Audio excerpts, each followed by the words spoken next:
लगे हुए अभी वंदे 3 के डिजाइन में। ये वंदे 3 की डिजाइन होगी, ये 200 kmph पे चलेगी और तब तक ट्रैक्स भी काफी अपग्रेड हो गए होंगे। ट्रैक पे दो, एक तरफ से चेयरमैन साहब आ रहे थे, एक तरफ मैं बैठा था, सेम ट्रैक पे दोनों गाड़ियां आ रही। देखिए कवच अपने से रोकने की कोशिश कर रहा है। चेयरमैन साहब आप तो ब्रेक नहीं लगा रहे हैं। एग्जैक्टली 380 मीटर पे दोनों गाड़ियां एग्जैक्टली वहां पे। दुनिया में ऐसे ऐसे एग्जाम्पल्स हैं जिसमें 30 दिन के अंदर 5 मंजिल की बिल्डिंग खड़ी कर देते हैं। मतलब 15 घंटे के अंदर पूरा का पूरा रेलवे का स्टेशन एक जगह से दूसरी जगह शिफ्ट कर देते हैं। ऐसी टेक्नोलॉजी पूरी दुनिया में कुल मिला के सिर्फ 4 देशों के पास। आप ये येलो देख रहे हो, ये सारे प्लेटफॉर्म्स हैं, येलो प्लेटफॉर्म्स है और ये बीच में ट्रैक्स है। कंप्लीट मॉड्यूलर कंस्ट्रक्शन हो। गुजरात में कोई स्टेशन है तो वहां खाखरा तो मिलना ही चाहिए ना स्टेशन पे, ना नहीं मिलना चाहिए थेपला भी मिलना चाहिए, फाफड़ा भी मिलना चाहिए।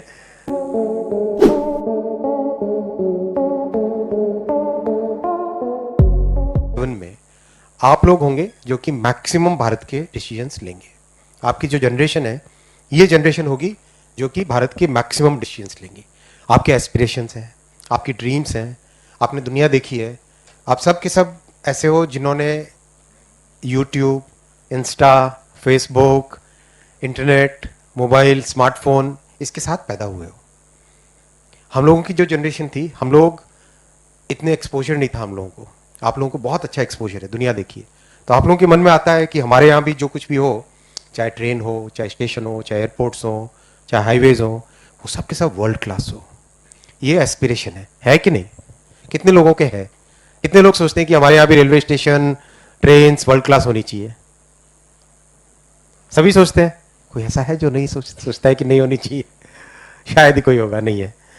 गुड, एस्पिरेशनल जनरेशन हो आप सब। रेलवे में अगर हम बात करें तो सबसे पहले चालू होता है, रेलवे की बात जब भी करते हैं तो स्टेशन की बात आती है, राइट? करीब करीब सभी, कुछ ही लोग हैं जो रेलवे से ट्रैवल बिल्कुल नहीं करते, राइट? रेलवे स्टेशन को वर्ल्ड क्लास बनाना है, बहुत डीप थिंकिंग की जरूरत है। आपके सामने ये न्यू दिल्ली का रेलवे स्टेशन, नया डिजाइन। अभी पुराना डिजाइन तो देखा होगा लोगों ने, शायद फोटो वोटो में देखना, नहीं तो आज गूगल करना है, यूट्यूब पे जाना, इंस्टा पे जाना। ये नया डिजाइन है जिसका आज टेंडर निकल गया है। आप देखो, ये दोनों जो डोम्स हैं, इनके नीचे ट्रैक्स हैं, इनके नीचे ट्रैक्स, प्लेटफॉर्म्स, वो सब इसके नीचे है। ये कंप्लीट एलिवेटेड रोड, चारों तरफ ट्रैफिक बिल्कुल भी जाम नहीं होना चाहिए, राइट? पूरा इस थॉट प्रोसेस से बना है कि कहीं पर भी आज के हिसाब से नहीं, आज से 25 साल, आज से 50 साल के बाद में भी कोई प्रॉब्लम्स नहीं आनी चाहिए। अब हर जगह अंदर रूफ प्लाजा, खूब अच्छी ओपन स्पेस हो, अच्छा फूड कोर्ट हो, वेटिंग एरिया हो। जिनके बच्चे हैं, आप लोग तो अभी नौजवान हो, यहाँ से निकलोगे उसके बाद में फिर शादी वादी, फिर बच्चे। तो जब बच्चे साथ ट्रैवल करते हैं तो एक इधर दौड़ रहा होता है, एक उधर दौड़ रहा होता है, राइट? उनके लिए खेलने की अलग से जगह हो, प्रॉपर हर जगह की। अब गुजरात में कोई स्टेशन है तो वहां खाखरा तो मिलना ही चाहिए ना स्टेशन पे, ना नहीं मिलना चाहिए थेपला भी मिलना चाहिए, फाफड़ा भी मिलना चाहिए। तो लोकल एरिया की, लोकल प्रोडक्ट्स के लिए अलग से वहां पे शॉप्स रहे। हर तरह की सोच के साथ ये स्टेशन का डिजाइन है। अहमदाबाद कैसा लग रहा है? अच्छा लग रहा है? कितने लोगों को अच्छा लग रहा है? देखें, जिनको अच्छा नहीं लग रहा है देखें कौन है वो उसके पास वाले लोग उसको परेशान करने लग जाएंगे। गुड, सेम डिजाइन के प्रिंसिपल्स, प्लेटफॉर्म और ट्रैक्स के ऊपर एक रूफ प्लाजा। और रूफ प्लाजा, ये आगे जाएंगे हम जब, ये कंस्ट्रक्शन टेक्नोलॉजी आ गई। अगर ये सारा हिस्सा इस तरफ का, राइट? और बाहर का एरिया जितना भी, उसके ऊपर मल्टी स्टोरी कॉम्प्लेक्स और चारों तरफ एलिवेटेड रोड, एक बिल्कुल पुल जैसे फ्लाईओवर होता है वैसा। इन सब में कंस्ट्रक्शन टेक्नोलॉजी पे बहुत फोकस दिया गया है, क्योंकि करीब करीब 2000 स्टेशन बनाने हैं और अभी चालू कर रहे हैं अपन 200 स्टेशन से। सुबह तक 199 थे, वो बीच में आनंद वालों ने रोका और कहा कि हमारा भी करना है, तो फिर 199 प्लस 1 200 हो गए। आनंद स्टेशन भी ऐड हो गया इसमें। तो 200 स्टेशन अभी शुरू में ले रहे हैं, उसके बाद में और ये कंप्लीट करके और आगे जाएंगे। कंप्लीट नए तरीके से कंस्ट्रक्शन की टेक्नोलॉजी। कैसे? आप ये येलो देख रहे हो, ये सारे प्लेटफॉर्म्स हैं, येलो प्लेटफॉर्म्स है और ये बीच में ट्रैक्स है। कंप्लीट मॉड्यूलर कंस्ट्रक्शन होगा। स्ट्रक्चरल फाइबर्स लेके, स्ट्रक्चरल एलिमेंट्स लेके प्लेटफॉर्म के ऊपर पिलर्स लगाए, उनके ऊपर एक रूफ बनाई, एलिवेटेड रोड बनाई चारों तरफ, एक और लेवल रूफ का, उसके ऊपर और उन्हीं पिलर्स को ऊपर लेते आए और कंप्लीट फाइनल रूफ, और चारों तरफ बड़े मल्टीमोडल कॉम्प्लेक्स। करेक्ट? ये कंस्ट्रक्शन टेक्नोलॉजी जब आती है, आपने वीडियो में देखा होगा कई बार, अगर जिनको इंटरेस्ट है थोड़ा सा इंजीनियरिंग का, कंस्ट्रक्शन का, वो लोग वीडियो देखना। दुनिया में ऐसे ऐसे एग्जाम्पल्स हैं जिसमें 30 दिन के अंदर 5 मंजिल की बिल्डिंग खड़ी कर देते हैं। मतलब 15 घंटे के अंदर पूरा का पूरा रेलवे का स्टेशन एक जगह से दूसरी जगह शिफ्ट कर देते हैं। टोक्यो रेलवे स्टेशन आपने नाम सुना होगा। टोक्यो में, जापान में बहुत अर्थक्वेक्स आते हैं। अर्थक्वेक्स के कारण जो प्रॉब्लम आ रही थी, उस प्रॉब्लम को सॉल्व करने के लिए क्या किया उन्होंने? Can you imagine? इंजीनियरिंग का कमाल है। देखो, 4 किलोमीटर लंबा स्टेशन है एरिया, पूरे के पूरे स्टेशन एरिया को लिफ्ट किया जैक लगा के, हाइड्रोलिक जैक लगा के, और उसके नीचे बेयरिंग्स डाले, उसके नीचे बेयरिंग्स डाले, जैसे कि अर्थक्वेक अगर आए तो वो बेयरिंग्स हल्के हल्के मूव कर जाएंगे, स्टेशन मूव नहीं करेगा। इस तरह की टेक्नोलॉजीज दुनिया में, और मोदी साहब ये कहते हैं कि ये दुनिया की जो बेस्ट टेक्नोलॉजीज हैं उन सबको लेके आओ। ये जो कंस्ट्रक्शन की आप टेक्नोलॉजी देख रहे हैं, ये वर्ल्ड की आज की बेस्ट कंस्ट्रक्शन टेक्नोलॉजी है, वर्ल्ड की बेस्ट कंस्ट्रक्शन टेक्नोलॉजी है। ये सब हम इन सब स्टेशंस में, इन सब कंस्ट्रक्शन में लेके आ रहे हैं। ये उसका पूरा व्यू आप हर जगह देखोगे, जितने भी शहर के मेट्रो हो, हाई स्पीड हो, बीआरटी हो, उन सबको इसके साथ जोड़ा जाता है। ये हाई स्पीड लाइन है, ये वाले जो पीछे देख रहे हो आप, हाई स्पीड लाइन है, राइट? साथ में मेट्रो का स्टेशन, साथ में बीआरटी, ये कंप्लीट एलिवेटेड रोड।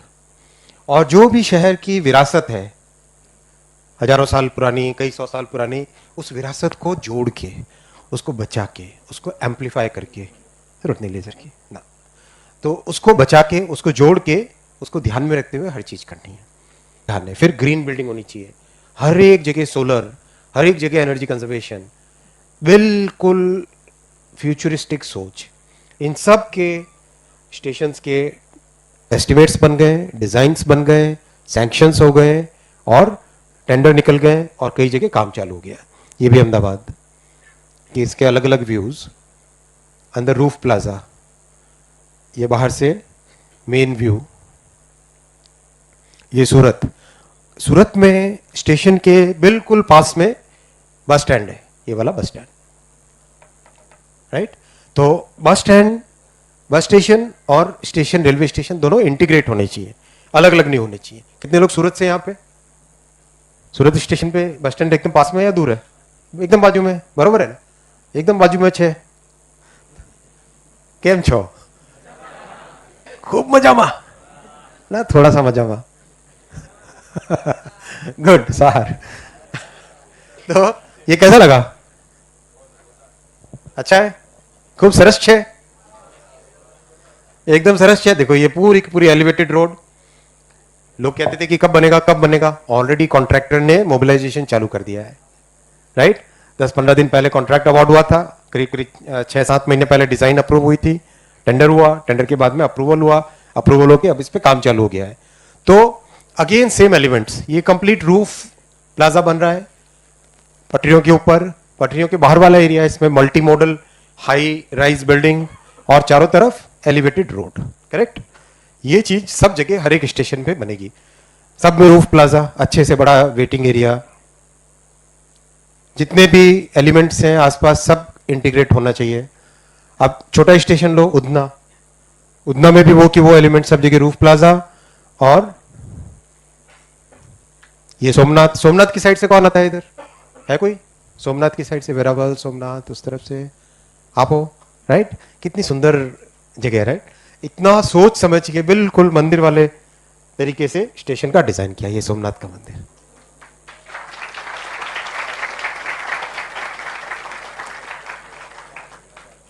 अच्छा लगा?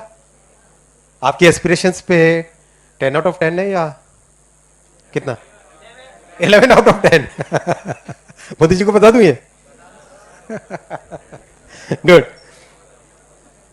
सुंदर लग रहा है? चलो वेरी गुड, आपने अप्रूव किया तो अच्छा लगा। ये भुज की साइड का, भुज में से कौन है? भुज वाली साइड से है कोई? कैसा है अभी स्टेशन उसके कंपैरिजन में? जोरदार, एकदम जोरदार, ताली बजाओ इनके लिए।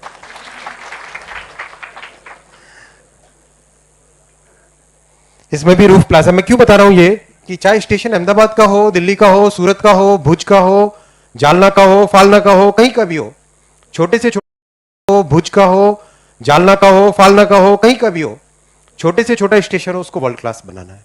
डिफरेंस नहीं करना है कि बड़े स्टेशन पे सारी फैसिलिटी, छोटे स्टेशन पे नहीं, वैसा नहीं है। मोदी जी ने बहुत स्पष्ट बोला है, पीएम साहब ने बहुत स्पष्ट बोला है कि चाहे जो स्टेशन बनाओ उसको वर्ल्ड क्लास ही बनाना है। टाइम लगेगा, बहुत आसान है, फ्री ये सब कह के एकदम कुछ टाइम के लिए रिलीफ दे देना, लेकिन बहुत मेहनत लगती है। एक दम लगा के मेहनत करके ऐसा फाउंडेशन बनाओ जो कई कई वर्षों तक लोगों को बेनिफिट देता रहे। ये हमें याद रखना है, इजी या मेहनत करके सस्टेनेबल।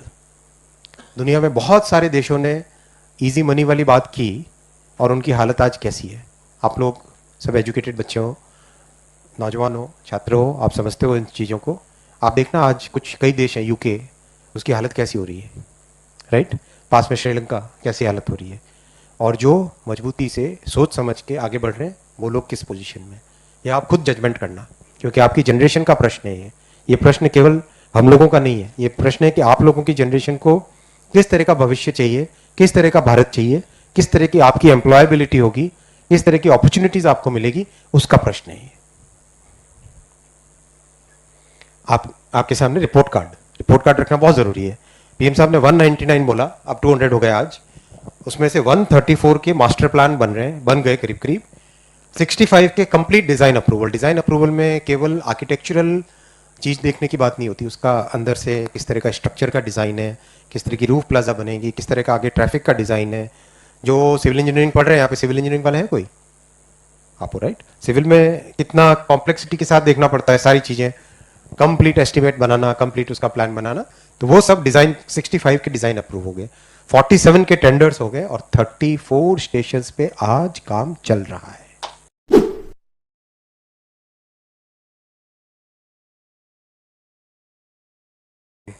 कितने लोगों ने वीडियो देखा जिसमें 180 के एमपीएच पे वंदे भारत चल रही है और पानी का गिलास हिला नहीं? कितने लोगों ने देखा? जिन्होंने नहीं देखा वो आज ही इंस्टा पे, रील्स पे जाके देख लेना। क्या पसंद है आजकल, फेसबुक ज्यादा पसंद है या इंस्टा ज्यादा पसंद है? इंस्टा ही पसंद है, एकदम क्लियर, 100%। इंस्टा पे, रील्स पे जाके देखना या यूट्यूब पे शॉर्ट्स में देखना। वो वीडियो जिन्होंने नहीं देखा पक्का देखना। जब पीएम साहब ने 14 में जिम्मेदारी संभाली देश की, 15 में उन्होंने कहा कि देश के लिए एक वर्ल्ड क्लास ट्रेन होनी चाहिए। पुराने जमाने की ट्रेन्स थी, उनका समय हुआ, उन्होंने अपनी सर्विस की, लेकिन अब आगे की जनरेशन के लिए वर्ल्ड क्लास ट्रेन होनी चाहिए। तो पहले इंजीनियर सब के वर्ल्ड क्लास बने, जाओ भाई यूरोप जाओ, जापान जाओ, वहाँ जा जाके इंपोर्ट करते। मोदी जी ने कहा नहीं, इंपोर्ट नहीं चलेगा। लोग सोचे क्या मतलब है इंपोर्ट नहीं चलेगा, रेलवे के इंजीनियर्स तो आदत रहती थी एक। मोदी साहब ने कहा नहीं, इंपोर्ट तो नहीं चलेगा। फिर पीएम साहब ने कहा कि आपको खुद को डिजाइन करना पड़ेगा। डिजाइन करें वर्ल्ड क्लास ट्रेन, अरे बहुत मुश्किल काम है ये तो। सोचा कि कैसे करेंगे, लेकिन देखो देश के इंजीनियर्स पे, देश के टैलेंट पे जब प्रधानमंत्री जी ने चैलेंज दिया और विश्वास दिया और कॉन्फिडेंस दिया, तो वर्ल्ड क्लास ट्रेन एक्चुअली हमारे इंजीनियर्स ने डिजाइन करके दिखाई। 2019 में पहली 2 ट्रेन्स पीएम साहब ने लॉन्च की। अब तक वो ट्रेन्स 18 लाख किलोमीटर चल चुकी है। 18 लाख किलोमीटर। अगर सारी दुनिया की परिक्रमा करो चारों तरफ घूम लो दुनिया के, तो 45 टाइम्स चारों तरफ घूम चुकी है, इतनी चली है। देखो इंजीनियरिंग में क्या होता है, कुछ भी काम करो तो जो मॉडल बनाते हैं या जो पहली चीज बनाते हैं उसको टेस्ट करना होता है, उसको चला के देखना होता है, उसमें क्या प्रॉब्लम्स आएगी वो समझना होता है, फिर समझ के फिर उसके हिसाब से उसमें इंप्रूवमेंट्स करने होते हैं, राइट। ये होता है ना इंजीनियरिंग का आइटरेशन, जो हम क्लोज लूप बोलते हैं। देखा, टेस्ट किया, फीडबैक आया, ठीक है चलो ठीक है, खराब है चलो चेंज करो, ऐसा होता कि नहीं, राइट। इंजीनियरिंग में हम पढ़ते हैं ये चीज। तो ये दो ट्रेन्स करीब करीब बिना कोई बड़ी प्रॉब्लम के, any major, without any major problem, these trains have run for almost 2 years, 18 lakh kilometres 2019 से चल रही है। टेक्नोलॉजी अपनी तरफ से प्रूव हो गई। फिर जैसे हमारे यहाँ प्रोफेसर्स हैं, राइट, कि 7 आया स्कोर तो बोलेंगे 7 नहीं 8 लाओ, 8 आया ठीक है, पर 9 लाओ, 9 आया 9 तो ठीक है, 10 लाओ, राइट। ऐसे ही हमारे पीएम साहब भी अच्छी बनाई है और अच्छी बनाओ और अच्छी बनाओ, हमेशा आगे से आगे की सोचते हैं, हमेशा हमको कहते हैं कि नहीं और बेटर करो और बेटर करो और बेटर करो। तो फिर हम लोगों ने वापस लग पड़े, हम लोग पूरी टीम लगी और वंदे भारत 2 बनाई। वंदे भारत 1 160 kmph थी, वंदे भारत 2 180 kmph की स्पीड। अभी हमारे ट्रैक्स में काफी चेंजेस करने हैं, पटरियां अभी भी 130 kmph के हिसाब से डिजाइंड है, तो उसमें भी बहुत सारे इंप्रूवमेंट्स अभी करने हैं। आगामी 2-3 सालों में कई इसमें चेंजेस करेंगे। ऊपर कोच होता है, उसकी बॉडी होती है, और नीचे होती है बोगी, राइट। बोगी सबसे इंपॉर्टेंट सिस्टम होता है, ये कंप्लीट बहुत ही इसमें बारीकी से काम करना होता है। इसके अंदर एयर स्प्रिंग लगाई है इस बार। एयर स्प्रिंग से जितने भी ट्रेन में झटके लगते थे वो प्रैक्टिकली फिनिश हो गए। आप अगर इसमें बैठ के देखोगे अभी तो इतना कंफर्ट है, बिल्कुल हिलना डुलना नहीं। वो जो ग्लास था वो क्यों नहीं गिरा, क्योंकि बोगी की डिजाइन इतनी शानदार है, इतनी फाइन इसकी डिजाइन है, इतनी बारीकी से इसकी डिजाइन की गई है। और दोस्तों मैं आपको बताऊं, सारी दुनिया आज इसको वॉच कर रही है। वो पानी की ग्लास तो नहीं हिली, लेकिन सारी दुनिया हिल गई। सारी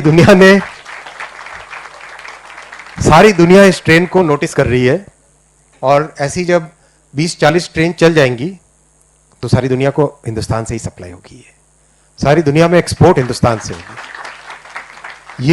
ये फिनोमिनन है जो कभी हमारे देश में 50, 60, 70 साल तक कभी इस तरह की थॉट प्रोसेस नहीं थी, ऐसा माइंड सेट नहीं था। लोगों के माइंड तो बहुत थे, लेकिन हिंदुस्तान का बेस्ट माइंड चला जाता था बाहर, राइट। कभी सोचते ही नहीं थे कि हिंदुस्तान में हम ज्यादा अच्छा काम करें, बेस्ट से बेस्ट काम करें, वो थॉट प्रोसेस ही नहीं था। जब पीएम साहब ने चालू किया make in India, startup India, digital India, इन 3 प्रोग्राम से नई अपॉर्चुनिटीज निकली, इन 3 चीजों से एक नया कॉन्फिडेंस आया, और फिर 8 पे पहुंचे, सीजीपीए 8 आया, 8 नहीं चलेगा और लाओ। तो अभी हमको टारगेट दिया है कि वंदे 2 अच्छी है, वंदे 3 उससे भी बेटर बनाओ।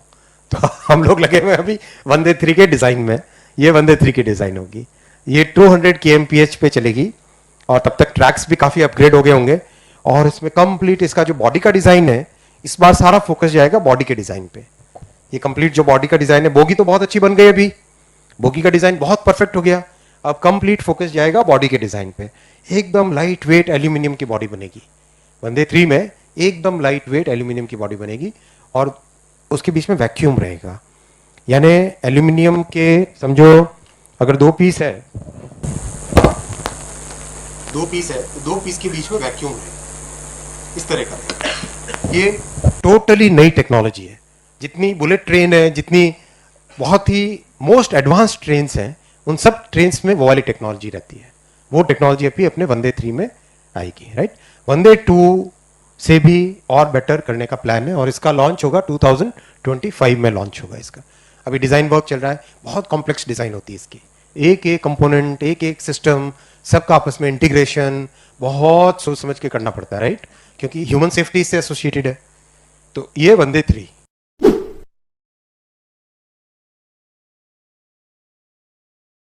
अभी कवच, कवच का नाम किसने सुना, नाम सुना, वीडियो देखा जिसमें आपने सुना, क्या नाम आपका, शुभम, क्या है कवच, एक्सीलेंट, वेरी गुड, शुभम के लिए ताली बजाओ यार।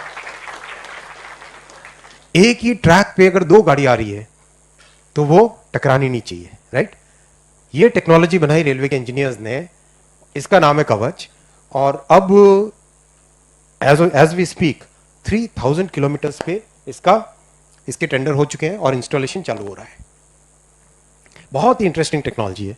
ट्रेन के चारों तरफ एक तरीके से सेफ्टी का एनवेलप बना लेती है, और दो ट्रेन अगर एक साथ आती है तो 380 मीटर पे ऑटोमेटिकली ब्रेक लग जाता है।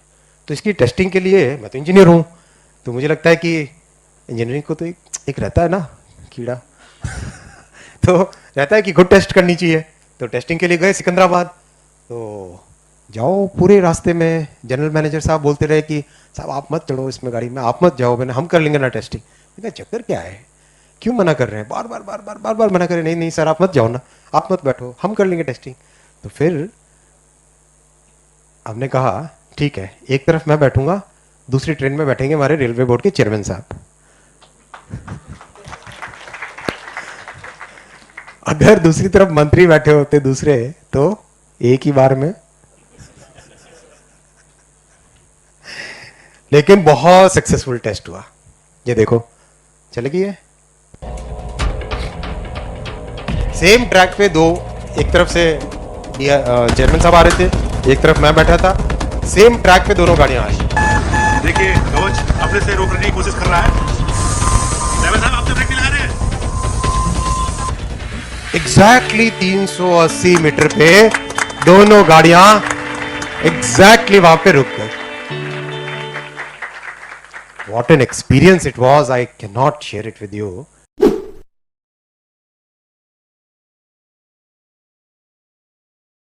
बुलेट ट्रेन, टोटली नए तरीके का कंस्ट्रक्शन का काम, टोटली नई तरह की टेक्नोलॉजी। आप में से कितने लोग बड़ौदा से हैं? काफी लोग। कितने लोग आनंद से हैं? कितने लोग सूरत से हैं? जितने भी रास्ते से वापी से लेकर अहमदाबाद तक के रास्ते में जितने भी जिले हैं, हर जिले में तेजी से काम चल रहा है।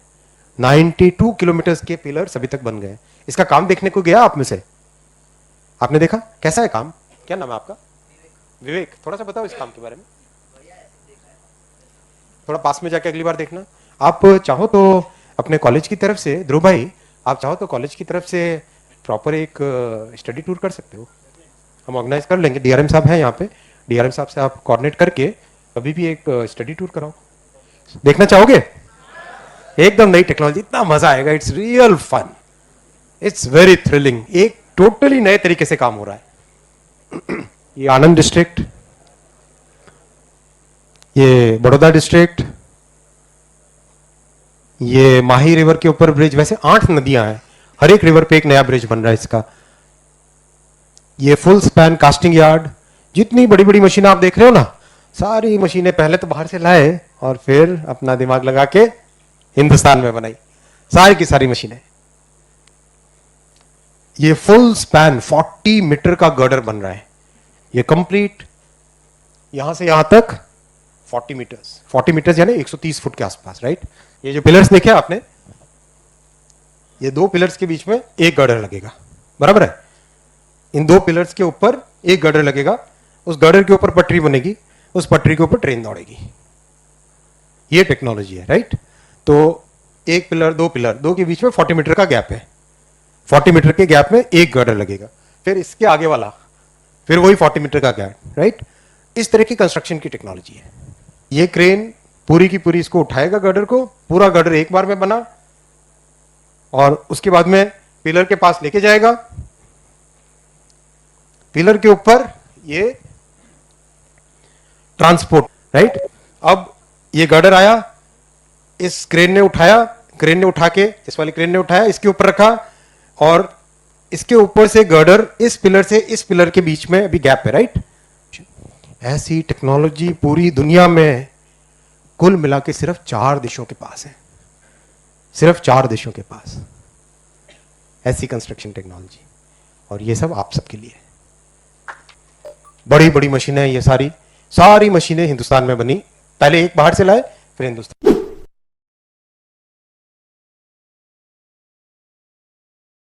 में। अब मैं आता हूं ट्रेन से दूसरी जगह, सेमीकंडक्टर पे। सेमीकंडक्टर आप सबने देखा होगा, नहीं देखा तो आज मैं आपके लिए सेमीकंडक्टर के वेफर लेके आया। बालाजी के वेफर खाए हैं? वैसे ही ये भी वेफर है, सेमीकंडक्टर का वेफर है, राइट। इसमें चिप्स बनती हैं, आलू की चिप्स नहीं, सेमीकंडक्टर की चिप्स। हर एक चीज आप जानते हो, आप सब मेरे से ज्यादा एजुकेटेड हो, हर एक चीज में आजकल सेमीकंडक्टर की चिप्स लगती है, चाहे वो मोबाइल फोन हो, ट्रेन हो, मिसाइल हो, घर में एयर कंडीशनर हो, कोई भी चीज हो, ये कैमरा आपके सामने जो खड़ा है, ये मेरे हाथ में माइक है, हर एक चीज में, ऑटोमोबाइल में, कार में, स्कूटर में, हर चीज में सेमीकंडक्टर की चिप्स लगती है, राइट। सेमीकंडक्टर हिंदुस्तान में बने, ये देश का बहुत वर्षों से ड्रीम था। 30-40 वर्षों से कोशिश कर रहे हैं कि सेमीकंडक्टर हिंदुस्तान में बने। बहुत ही कॉम्प्लेक्स इंडस्ट्री है ये, और इसको ढंग से अगर सोचो तो पहले हमें यह समझना पड़ेगा कि इसकी हमको जरूरत क्यों है। आप सोचो, आज से 10 साल पहले हिंदुस्तान में इलेक्ट्रॉनिक्स मैन्युफैक्चरिंग नाम के वास्ते थी, प्रैक्टिकली कुछ भी नील के बराबर होती थी। मोबाइल फोन सारे इंपोर्ट होते थे, हर चीज प्रैक्टिकली इंपोर्ट होती थी, सोचते भी नहीं थे कि कोई हिंदुस्तान में इस तरह की मैन्युफैक्चरिंग हो सकेगी। आज because of make in India, because of startup India, because of digital India, इन 3 प्रोग्राम्स के कारण आज हिंदुस्तान में $80 बिलियन की इलेक्ट्रॉनिक्स मैन्युफैक्चरिंग की, $80 बिलियन की। सबसे इंपॉर्टेंट है इसमें रोजगार कितना है। $80 बिलियन की इंडस्ट्री में बोलूं उसका कोई मतलब नहीं है, वो एक तरफ है। रोजगार है इलेक्ट्रॉनिक्स मैन्युफैक्चरिंग में, मोबाइल मैन्युफैक्चरिंग में 25 लाख, 25 लाख रोजगार आज है, आज एज वी स्पीक।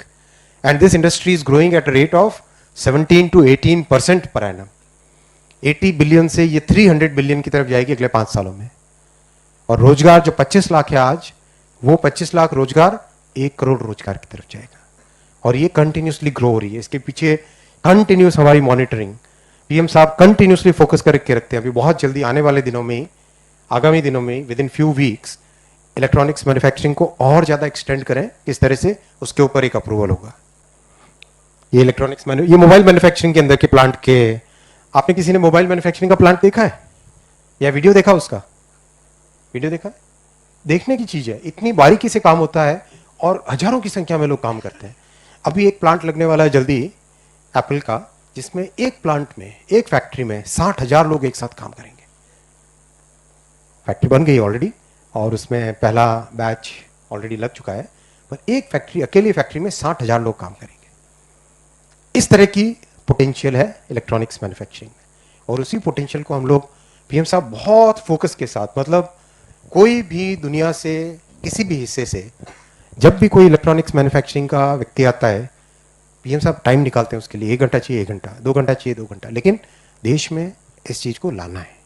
क्योंकि आपने अगर नोटिस किया हो, सुनील मित्तल एयरटेल के जो प्रमोटर हैं, देखा उनका भाषण क्या था? उन्होंने कहा कि मेरी जिंदगी में कभी मैंने नहीं सोचा था कि भारत में टेलीकॉम इक्विपमेंट की मैन्युफैक्चरिंग हो सकती है, लेकिन ये इम्पॉसिबल ड्रीम सच हुआ क्योंकि मोदी जी ने मेक इन इंडिया का प्रोग्राम बनाया। आप देखना उनका स्पीच, वाकई इम्पॉसिबल चीज थी। क्यों? दुनिया में सिर्फ 5 देश ऐसे हैं, सिर्फ 5 कंपनीज ऐसी है जो टेलीकॉम के टेक्नोलॉजी एंड टू एंड जिनके पास है, सिर्फ 5। ऐसे में चैलेंज करके नई टेक्नोलॉजी डेवलप करना और उस टेक्नोलॉजी को टेस्ट करके आगे बढ़ाने की क्षमता लाना छोटी बात नहीं है ना। ये 5G का रेडियो थोड़ा एक, वो उसमें सब काफी क्लटर था, इस तरह का रेडियो होता है, राइट। कंप्लीट भारत में डिजाइंड, भारत में बना हुआ और भारत में डिप्लॉय होगा। 5 स्टार्टअप्स लगाए हमने, 5 स्टार्टअप्स को चैलेंज दिया, बना के दिखाओ। किसी का अच्छा बना, किसी का कम बना, कोई और मेहनत कर रहा है अभी भी, लेकिन बन के आ गया। और 1 नहीं 5। अब मैं लास्ट स्लाइड पे हूं। 2014 में जब प्रधानमंत्री नरेंद्र मोदी जी ने देश का दायित्व संभाला, भारत का नंबर था 10वें नंबर पे। देश के, दुनिया के सारे देशों की जब ऐसी लिस्ट बनती है तो 1 2 3 4 5 6 7 8 ऐसे 10वें नंबर पे था। काम चालू हुआ, जिस स्पीड से काम किया, पहले 10 से 9 पे हुए, 9 से फिर 8 पे आए, इटली को पीछे छोड़ा, स्पेन को पीछे छोड़ा, आगे बढ़ते गए, ब्राजील को पीछे छोड़ा, आगे बढ़ते गए, रशिया को पीछे छोड़ा, आगे बढ़ते गए, और अभी हाल ही में जिस देश ने कभी एक बार बोला था कि भारत को आज़ादी नहीं मिलनी चाहिए क्योंकि इनको देश कैसे चलाना आता ही नहीं है, उस देश को हमने पीछे छोड़ा। उसको हमने पीछे छोड़ा और आज हम 5वें नंबर पे आ गए। 8 साल में 10वें नंबर से 5वें नंबर। कुछ लोग बातें करते हैं कि 1 नंबर पे लेके जाना है, यहां तो हम लेके जा ही रहे हैं ऑलरेडी। हमारे पास खाली प्रोमिसेस देने की बात नहीं है। जो कहते हैं कि 1 नंबर बनाना, हम तो 1 नंबर बनाने के रास्ते में ऑलरेडी चल पड़े हैं और 10वें से 5वें पे लेके आ गए हैं ऑलरेडी। और आने वाले 3 सालों में 5वें से 4थे पे जाएंगे हम। 3 सालों के अंदर अंदर 5वें से 4थे पे जाएंगे और 8 सालों के अंदर अंदर 6 सालों के अंदर 6 से 7वें साल के आसपास हम 3रे नंबर पे पहुंचेंगे। देखो किस स्पीड से काम चल रहा है। 1 ट्रिलियन पे पहुंचने के लिए 63 साल लगे, 63 इयर्स, कांग्रेस पूरा पीरियड।